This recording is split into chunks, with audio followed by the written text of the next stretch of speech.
Good evening. Welcome to Epiphany Lutheran Church in Richmond, Virginia. I'm Kevin Barger, the Director of Music Ministry. Thanks for joining us for our Music Minute, where we're taking a look at the hymns we'll be using in worship tomorrow. We'll start with our gathering hymn, By All the Saints, By All Your Saints. And this is a very flexible hymn. What you'll notice when you come is that you have a first stanza that serves as a general introduction. And then the second stanza is specific to a certain saint. In this case, it's Barnabas, and that's who we'll be talking about tomorrow, but there are several that you can choose from, so that's the second stanza. Then the third stanza is a doxology, which serves as the conclusion. This gives flexibility to be used at many different times, and the tune is one we know. It's probably more commonly known to us as We Are All One in Mission, and so this is By All Your Saints.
All right, well, as we continue in the theme of the saints, we'll stay with our communion hymn. This is Shall We Gather at the River. This was written in the summer of 1864, which was the summer of the year that Abraham Lincoln was elected to his second term. And this was supposedly written as there was a sweeping pandemic that was going through Brooklyn at the time. Now, the author-composer does not mention that, but there are other sources that say that there was an epidemic going on there. There had been much at the time written about the river of death, but not really anything focusing on the river of life. So this is looking at the crystal clear water of the river. The tune name is Hanson, and that is named for Hanson Place Baptist Church in Brooklyn, New York, and that is where its author was serving at the time that he wrote the hymn. This is Shall We Gather at the River.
And now we'll move over to the organ for the last two. I'll tell you about the next one first. Our hymn of the day, Will You Let Me Be Your Servant?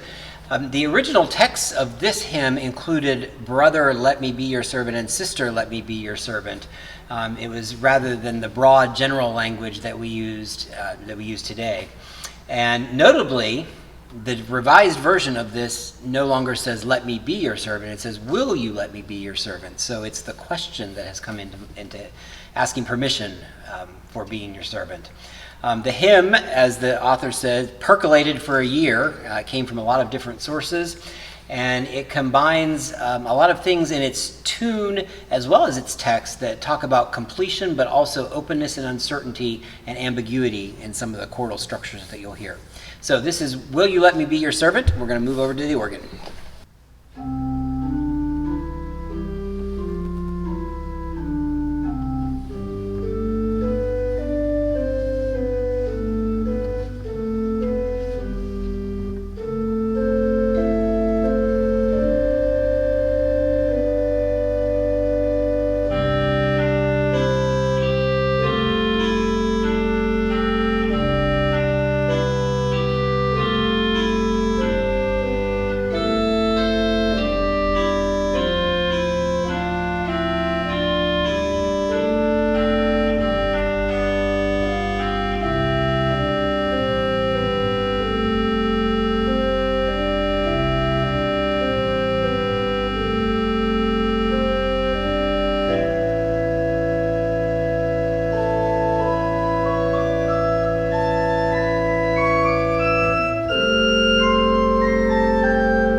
All right, last but not least, in our theme of saints will be Rise Up, O Saints of God. And this comes from our Presbyterian brethren. Rise Up, O Men of God was changed to Rise Up, O Saints of God. And it was changed for inclusivity reasons, as we mentioned earlier on the other song. It was originally written, however, for the Presbyterian Brotherhood movement. So the intent, although you could say it is, being gender biased, is really not as it was intended, because it was the purpose of its original hymn was for the Brotherhood movement. So that's why it referred to the men of God. It does have a call to arms sort of sound to it, and you'll hear that when we sing it and when you hear this here. And the tune was written by one who served the Trinity Church in New York City. This is Rise Up, O Saints of God.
So we thank you for joining us this evening, and hopefully you learned something that you didn't know before, and we'll see you in worship tomorrow at 8:30 or 10:30 in the sanctuary. The 10:30 service will be live streamed on our YouTube channel.